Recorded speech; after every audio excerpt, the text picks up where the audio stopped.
Buenas, en este vídeo vamos a resolver el examen de lengua castellana y literatura de la prueba de las PCE de la UNED, en concreto el examen de la convocatoria de junio de 2020. En primer lugar, hablaremos de las instrucciones generales y los criterios de evaluación del examen y luego pasaremos a resolverlo y a responder a las preguntas y ver el porqué de estas respuestas. Bien, en cuanto a las instrucciones generales, que las tenemos aquí, lo que más nos interesa es que disponemos de 90 minutos para realizar el examen. Es importante saber el tiempo que tenemos. El resto de cuestiones son un poco menos importantes en el sentido en el que son cuestiones obvias. Es decir, pues no se permite material externo, la copia se considera ilegal, el examen debe realizarse con bolígrafo, etc. Entonces, bueno, no nos vamos a detener ahí. Vamos a pasar, de hecho, a la parte de los criterios de evaluación. La prueba, en concreto, consta de 3 partes. Una primera, en el que tenemos un bloque de 12 preguntas, tipo test, con un valor total de 5 puntos, de las cuales solo debemos responder 10. ¿Vale? Es decir, pues bueno, tenemos un margen para contestar estas preguntas. Podemos elegir o podemos dejarnos, mejor dicho, aquellas que nos resulten más complicadas. Cada acierto en esta parte suma 0,5, mientras que cada error resta 0,15. En este sentido, dado que las preguntas en blanco no computan, lo que tenemos que hacer es, bien, en caso de duda, no contestamos, de manera que, si bien es cierto que no sumamos, también es cierto que no nos restan puntos por fallar. Entonces, esto es lo que tenemos que tener en cuenta en esta primera parte. En la segunda, lo que se nos pide es que redactemos un texto argumentativo, es decir, un texto con nuestra opinión sobre 2 opciones, A o B, de las cuales solo debemos elegir una de ellas.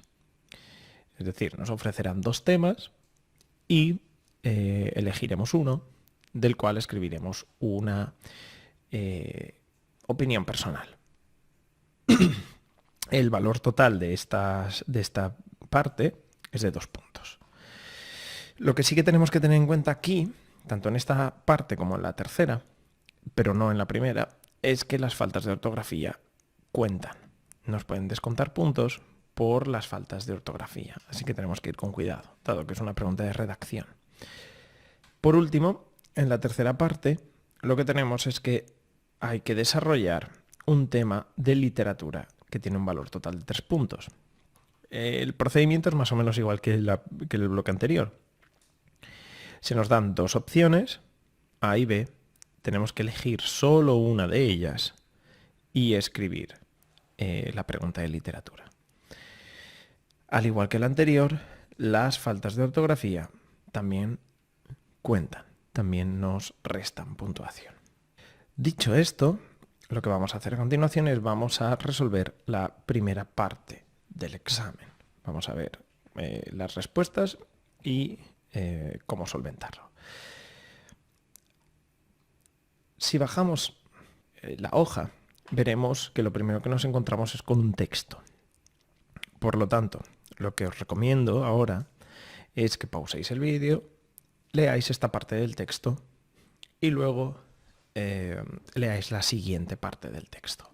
¿Vale? Entonces, para así poder un poco seguir la explicación de las preguntas que vamos a resolver, dado que la mayor parte de las preguntas se basan en el texto que nos ponen al principio. Una vez leído el texto, vamos a ver las siguientes preguntas. En la pregunta número 1, lo que se nos pregunta, al fin y al cabo, dice, con este texto el autor pretende transmitir la idea de que, básicamente se nos está preguntando, se nos está diciendo que marquemos el tema del texto. Entonces, la opción que la UNED nos da como buena es la opción C. Vamos a ver por qué esta es la buena y por qué las otras 2 no. Bien, la opción buena se nos dice que el tema del texto es que en la actualidad se vive de forma apresurada e irreflexiva. Bien, si vamos al texto podemos encontrar varias oraciones que hacen referencia precisamente a este tema. Fijaos, os la voy a marcar y así lo veremos. Fijaos. Desde, por ejemplo, este punto de aquí, desde este cruzamos hasta, por ejemplo, Amazon, todo lo que nos está diciendo precisamente es esto, que vivimos de manera apresurada y no prestamos atención a los placeres de la vida más relajada, que no vivimos de una manera más, pues eso, relajada, tranquila y demás. Por ejemplo, aquí nos está hablando en la primera parte, dice, cruzamos los océanos en 11 horas y recorremos continentes de punta a punta en la mitad de ese tiempo. Es decir, las distancias a la hora de viajar se han hecho cada vez más cortas, podemos viajar más en menos tiempo. Renunciando a los trenes. Es decir, hemos cambiado el modo de transporte. El modo de transporte nos hace vivir más rápido. Luego, por ejemplo, que la siguiente oración está a partir de queremos. Queremos en casa lo deseado al día siguiente de adquirirlo en Amazon. Es decir, que a diferencia de antes, donde muchas veces teníamos que esperar semanas a que lo que queríamos llegase, no sé, a través de correos, por ejemplo, ahora lo tenemos al día siguiente en casa. Si seguimos más abajo encontraremos más ejemplos. Por ejemplo, buscamos el significado de una palabra pulsando en el teléfono móvil, renunciando al placer de hojear despacio un libro o un diccionario. Lo mismo, lo que nos está diciendo es que a la hora de aprender lo hacemos de manera rápida, inmediata, automática, en lugar de tomarnos nuestro tiempo de estudiar, por ejemplo. Entonces, todas estas oraciones lo que nos están diciendo es, precisamente, están reforzando la idea de que en la actualidad se vive de forma apresurada y reflexiva. Porque las otras dos no serían. Bien, la primera dice es que existen movimientos sociales contra la lentitud. Precisamente en el texto de lo que se está hablando es que existen movimientos sociales a favor de la lentitud. Le dice aquí, hay una especie de movimiento social, el slow, que defiende las ciudades lentas, comida lenta, etc. Es decir, que la A no sería correcta precisamente porque dice lo contrario el texto. Y en la B, la lentitud es una cualidad que los jóvenes consideran pasada, de moda. Tampoco es correcta porque en el texto no se centra exclusivamente en los jóvenes, se centra en todo tipo de persona. No dice nada en todo el texto, si volvemos aquí, no dice nada sobre los jóvenes. Entonces, precisamente por eso tampoco es correcta. Y por eso sería la C, la respuesta correcta. Si vamos a la siguiente pregunta, la pregunta número 2, lo que nos preguntan es, el autor expresa su opinión mediante el uso de. Bien, aquí sobre lo que nos están preguntando es sobre los recursos de modalización. ¿Y qué es esto de la modalización? La modalización es, por decirlo de manera concreta y rápida, cómo aparece el autor en el texto que escribe. Esto se ve única y exclusivamente, o al menos en las tres opciones que tenemos aquí, se ve a través de los adjetivos valorativos, la primera persona gramatical y los conectores. ¿Por qué? Vamos a empezar con la primera persona gramatical. Vamos al texto. Fijaos, en la primera línea, no hablo. Esto es un verbo en primera persona. ¿Por qué? Porque es yo hablo. ¿Y quién es este yo? Este yo precisamente hace referencia al autor del texto. Y tenemos muchas más referencias. Por ejemplo, aquí tenemos primera persona también. Recordamos, en este caso es plural, ¿no? Nosotros, lo voy a anotar aquí, nosotros recordamos. Pero al fin y al cabo en este nosotros lo que tenemos es que es una suma del autor más el lector, ¿no? Es decir, todas las personas que estamos leyendo este artículo nos incluimos ahí. Y al fin y al cabo una manera a través de la cual el autor aparece en el texto. Entonces, la primera persona de los verbos, por ejemplo, aparece como una marca de opinión, porque al fin y al cabo lo que está transmitiendo es que es el propio autor el que está hablando y no lo está haciendo de una forma impersonal. En cuanto a los adjetivos valorativos, volvemos a lo mismo. ¿Por qué Pérez Reverte, que es el autor de este texto, utiliza palabras como sosegada, altiva, digna, lentitud, por ejemplo? ¿Por qué utiliza estos adjetivos y no utiliza otros? ¿Por qué considera la lentitud algo digno y no algo malo? Bien, el hecho de valorar en este caso la lentitud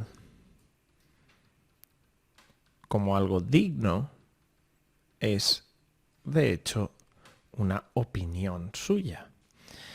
Otras personas valorarían la lentitud como algo malo, como algo que no sirve para nada, pues para qué vas a hacer una cosa en una hora si puedes hacer dos. No hay nada de digno, sino pues, la velocidad es lo útil, lo necesario. Entonces es a través de los adjetivos también se manifiesta la actitud del autor. Por ejemplo, aquí lo mismo, en la última línea de esta parte, hacían su existencia más rica y plena. Bueno, volvemos a lo mismo. El hecho de utilizar estos adjetivos es algo que se debe a la actitud o a la opinión del autor del texto. El autor del texto opina que la gente que vivía lentamente tenía una existencia más rica y plena, pero podríamos sustituir estos adjetivos por otros y para ofrecer otra opinión. Una persona que estuviera en contra de lo que dice Pérez Reverte diría, pues bueno, que al moverse y vivir despacio hacían su existencia más sosa y aburrida, por ejemplo. Y al cambiar esos adjetivos cambiaríamos la opinión que estamos transmitiendo. Es por ello que los adjetivos valorativos, es decir, que valoran las cuestiones en términos de bueno o malo, también expresan la opinión. Por último, los conectores también nos sirven para expresar la opinión. Por ejemplo, fijaos, este por supuesto. Este tipo de palabras, por supuesto, pero, aunque todos estos conectores también expresan opiniones, en el sentido en el que remarcan determinadas ideas, las ponen en contraste, etc.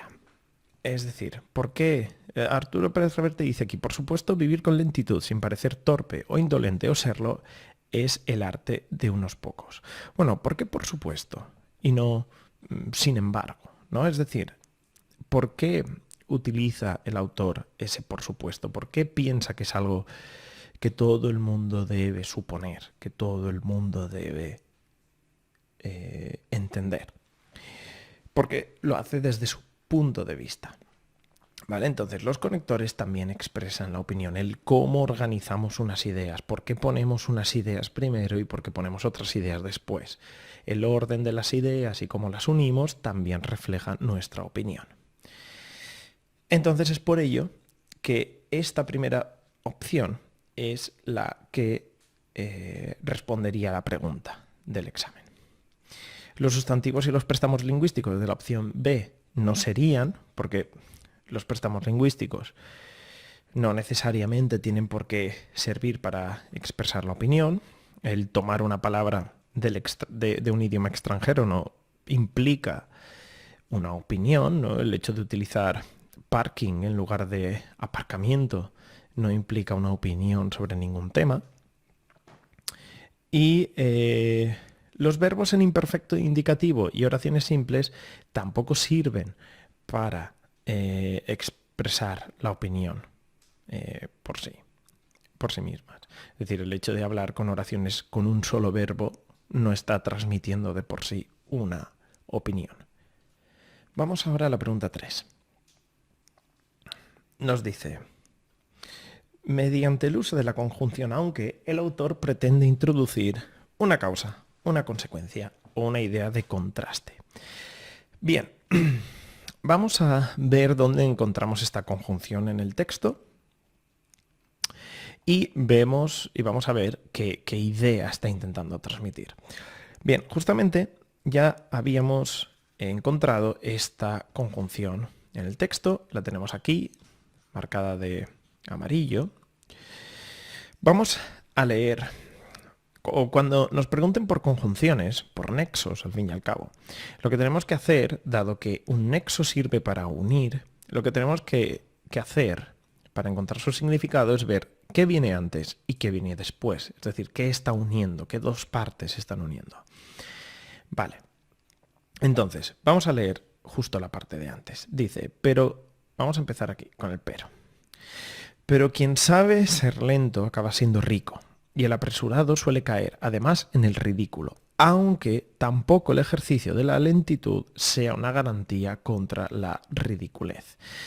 Es decir, lo que está haciendo aquí es expresar una causa, como sería la primera de las cuestiones.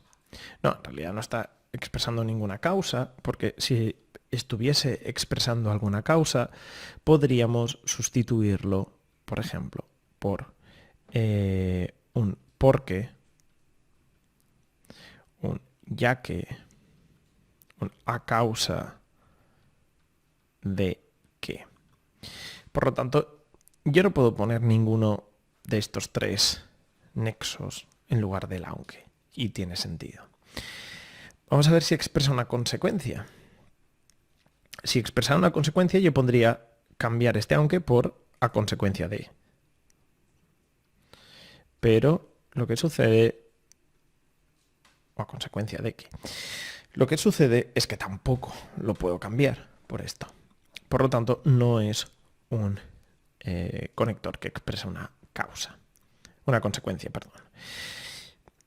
Por último, si expresara una contraposición de ideas, una idea de contraste, lo podría sustituir por pero, que es el nexo o la conjunción por excelencia que expresa un contraste. Yo puedo poner aquí un pero en lugar del aunque. Bien, vamos a verlo. Pero quien sabe ser lento acaba siendo rico, y el apresurado suele caer, además, en el ridículo.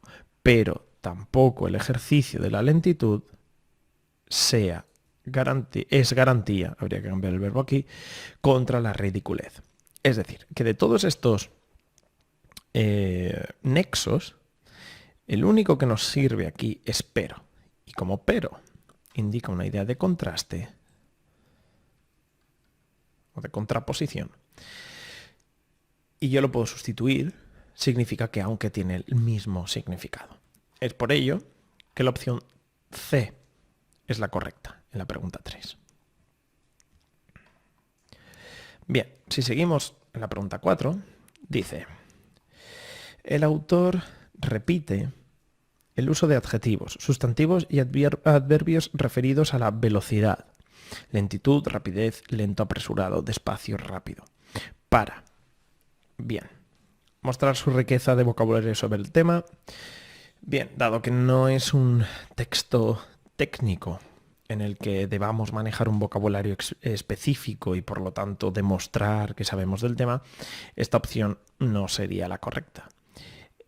Más que nada porque volvemos a lo mismo. Lentitud, rapidez, lento, apresurado son palabras normales de uso común y por lo tanto al utilizarlas no mostramos una riqueza de vocabulario y sobre ningún tema en especial. Es decir, son palabras comunes. Vamos a la C, vamos a saltarnos la B, que la trataremos al final. Organizar los párrafos del texto. Tampoco. Los párrafos se organizan a través de los nexos normalmente, no a través de los adjetivos, sustantivos y adverbios. ¿Por qué es correcta la B? Dotar de coherencia al texto. ¿Qué es esto de la coherencia? Es lo que tenemos que comprender para saber por qué esta pregunta es la correcta. Bien, la coherencia es aquella propiedad textual que hace que el texto tenga sentido. Por lo tanto, si el tema del texto está relacionado con las prisas y la lentitud, es lógico pensar que el vocabulario que utilizará el autor del texto estará relacionado con la velocidad y por lo tanto utilizará todas las palabras posibles para darle un sentido, es decir, para darle coherencia al texto. Y es por ello que esta respuesta es la correcta. Si el texto, en lugar de ser sobre la velocidad, fuera sobre, no sé, sobre el ecologismo, utilizaría otro tipo de palabras relacionadas con ese tema para darle sentido. Y no tendría ninguna lógica que utilizase las palabras lentitud, rapidez, apresurado para hablar del ecologismo. De la misma manera que no tendría sentido utilizar calentamiento global, deshielo, contaminación para hablar de la vida lenta o la vida rápida. Es por ello que esta sería la respuesta correcta. Vamos entonces a la siguiente pregunta, la 5. Dice, la palabra transatlántico se ha formado mediante un proceso de acronimia, sufijación, apreciativa o prefijación. La acronimia, en este caso, no sería la respuesta correcta, debido a que esta palabra no es un acrónimo. Es decir, recordemos que los acrónimos son palabras del tipo, por ejemplo, fundeo. Esta palabra, fundeo, es una palabra creada a partir de otras. Es algo así como una sigla, pero no cogemos la primera inicial de cada una de las palabras que la componen, sino que el proceso de selección de qué cogemos o qué quitamos es un poco más libre. Dado que fundeo, por ejemplo, viene de fundación, del español urgente. De ahí que tenemos esto.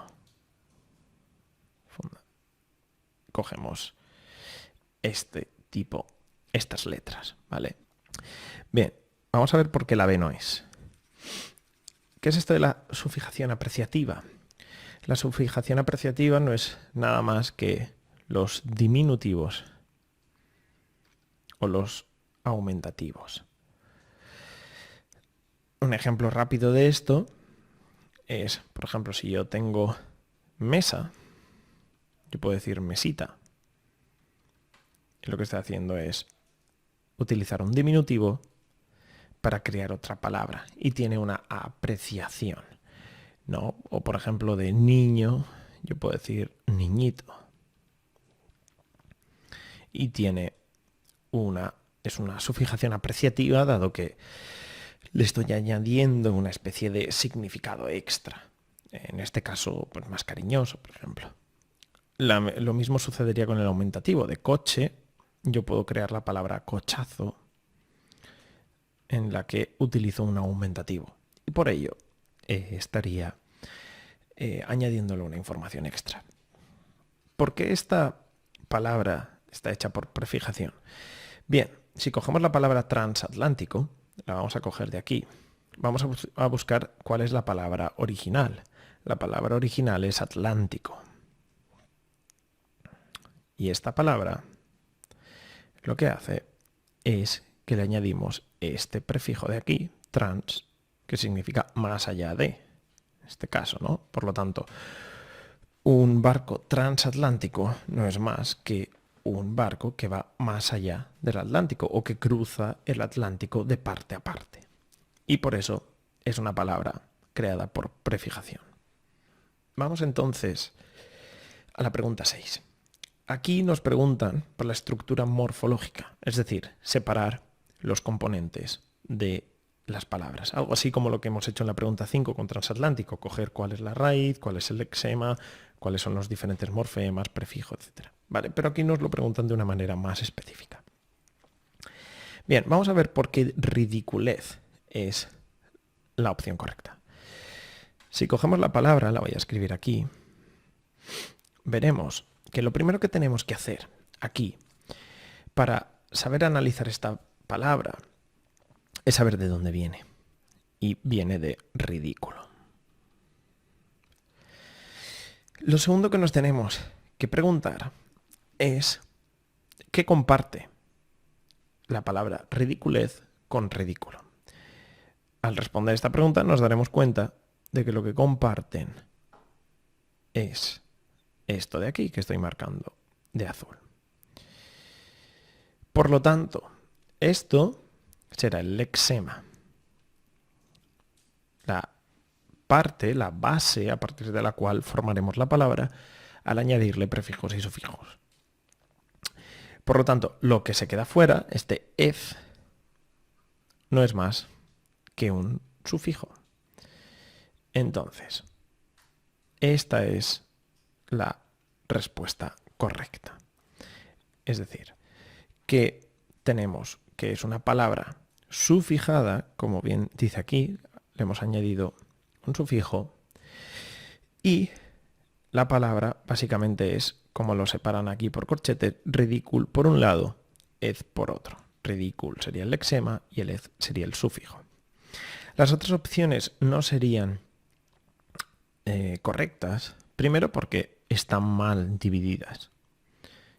Si comparamos estas divisiones con lo que hemos marcado aquí de azul, no coinciden, ¿vale? Por lo que dividen mal el lexema y los diferentes morfemas.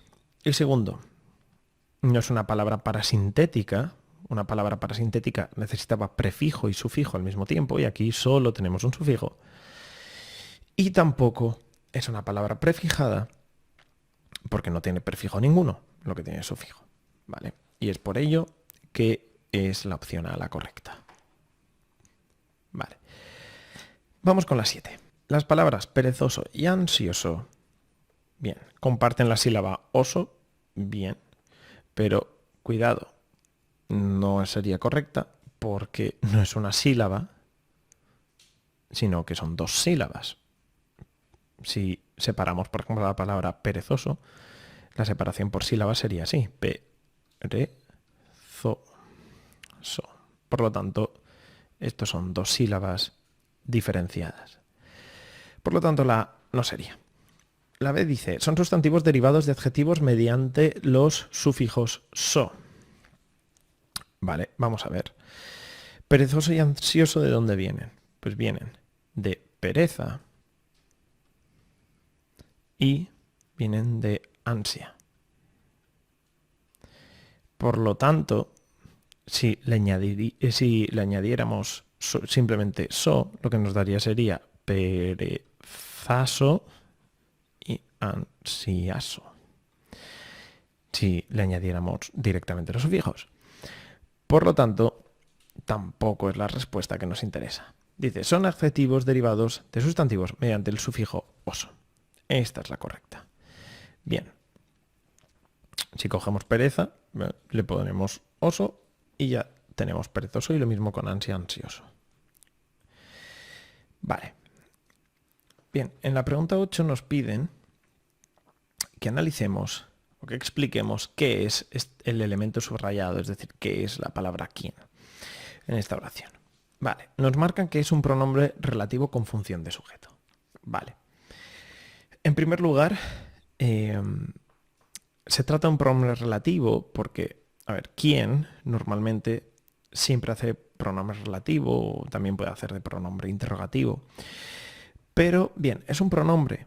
¿Por porque está sustituyendo a otros sustantivos, está sustituyendo otra información, y es relativo porque depende de, el contexto para obtener su significado. Entonces, en este sentido, lo que tenemos es que quién, por ejemplo, está sustituyendo a las personas. Por ejemplo, las personas que saben ser lentas acaban siendo ricas. Y es por ello que es un pronombre relativo.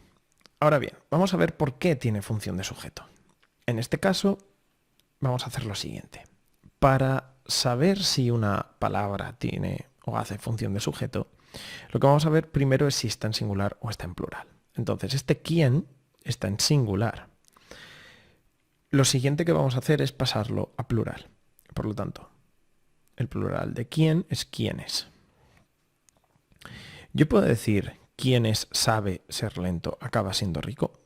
Yo no puedo decir esto. Lo que yo tengo que hacer para que esta oración tenga sentido es cambiar los verbos. Yo tengo que decir quienes saben ser lentos acaban siendo ricos. Es decir, que al cambiar esta palabra, al cambiar el quién de singular a plural, obligo a los verbos a cambiar. Y esa es la prueba de que esta palabra es el sujeto. ¿Vale? Porque el sujeto es aquello que concuerda siempre con el verbo. Por lo tanto, si cambio el verbo o cambio el sujeto, el otro también cambiará. Vamos ahora a la pregunta 9. Nos dicen, en la oración, también la de quienes los rodeaban, línea 15, el pronombre personal subrayado se refiere a todos nuestros abuelos o un tigre, un gato de caza. Vale, vamos a ver, vamos a la línea 15. Aquí tenemos el pronombre los rodeaban. Vale, para saber a qué hace referencia tenemos que ir un poco atrás y ver y leer las frases anteriores para buscar la referencia. Entonces, dice, nuestros abuelos no pretendían hacerlo o tenerlo todo en el acto. Al moverse y vivir despacio, hacían su existencia más rica y plena. También la de quienes rodeaban a nuestros abuelos. Yo puedo poner aquí a nuestros abuelos y tiene sentido. Yo puedo cambiar este los por a nuestros abuelos y tiene sentido. La otra opción, por ejemplo, que nos daba el examen era a todos. Por ejemplo, también a la de quienes rodeaban a todos. ¿A todos quién? No está hablando de todos, está hablando en las líneas anteriores de nuestros abuelos. Y la otra opción es la de unos tigres. Entonces también a la de quienes rodeaban a los tigres. Tampoco tiene sentido. Por lo tanto, como la única opción que tiene sentido es coger a nuestros abuelos y ponerlo en lugar del los, quiere decir que esta es la opción correcta. En la 10, en la oración, las ventajas de una inteligente lentitud no necesitan adscribirse a movimiento alguno. Hay una hipérbole, personificación o metonimia. Bien, la hipérbole no es, porque la hipérbole es una exageración, es coger una frase, por ejemplo, si yo digo, me he manchado la camiseta entera, para referirme a que tengo una mancha grande, eso es una hipérbole, porque evidentemente no me he manchado el 100% de la camiseta. Simplemente estoy diciendo que, bueno, que es una mancha grande al decir que me he manchado la camiseta entera. Pero eso no es verdad. Y por tanto es una hipérbole, es una exageración. Una metonimia tampoco es, dado que una metonimia es hacer referencia a una parte para referirnos al todo. Por ejemplo, si yo digo, me he bebido un vaso, lo que yo estoy diciendo en realidad es que me he bebido lo que contenía el vaso. Lo que pasa es que yo estoy haciendo referencia a una parte de todo el objeto para referirme a todo el objeto. Es decir, estoy haciendo referencia a lo que contiene el líquido para hacer referencia al líquido, ¿no? Pues me he bebido un vaso de agua. ¿Por qué es una personificación? Una personificación es atribuir rasgos de persona a elementos que no lo son. Entonces, fijaos, dice, las ventajas de una inteligente lentitud no necesitan adscribirse a movimiento alguno. Lo que está haciendo esta frase es que está diciendo que las ventajas poseen o no poseen necesidades y voluntad. Es decir, está diciendo que las ventajas tienen voluntad propia y la voluntad es algo característico de las personas. Entonces, por eso es una personificación. Vale, vamos a la pregunta 11. Dice, los pares de palabras subrayada, de palabras apresurado, lento, rapidez, lentitud son homónimos, parónimos o antónimos. Bien, en este caso la respuesta es bastante sencilla, dado que apresurado es lo contrario de lento y rapidez es lo contrario de lentitud. Vale, por último, si vamos a la pregunta 12, en el texto indolente es sinónimo de.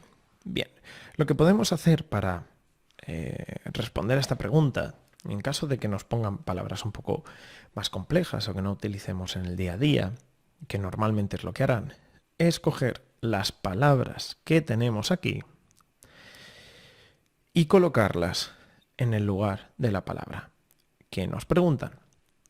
Por lo tanto, en el examen nos dan como respuesta correcta la palabra vago. Bien, vamos a coger la palabra vago, vamos a buscar indolente en el texto y vamos a ver si al colocarla en su lugar tiene sentido. Bien, la palabra indolente la tenemos aquí. Vale, vamos a leer esta frase y vamos a colocar la palabra vago aquí y ver si tiene sentido. Por supuesto, vivir con lentitud sin parecer torpe o vago o serlo es arte de unos pocos. Bien, tiene sentido. Tiene sentido. Más que las otras opciones que nos daban, como por ejemplo indoloro o valiente.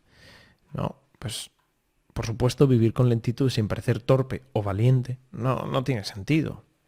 Poner valiente aquí o indolor aquí. La única de las tres opciones que tiene sentido es la palabra vago y por ello es la respuesta correcta. Bien, dicho esto, dado que tanto el bloque 2 como el bloque 3 son preguntas de redacción y por lo tanto preguntas abiertas, vamos a dejar este vídeo aquí, simplemente habiendo respondido las preguntas del bloque 1. Así que nada, muchas gracias por ver el vídeo, nos vemos.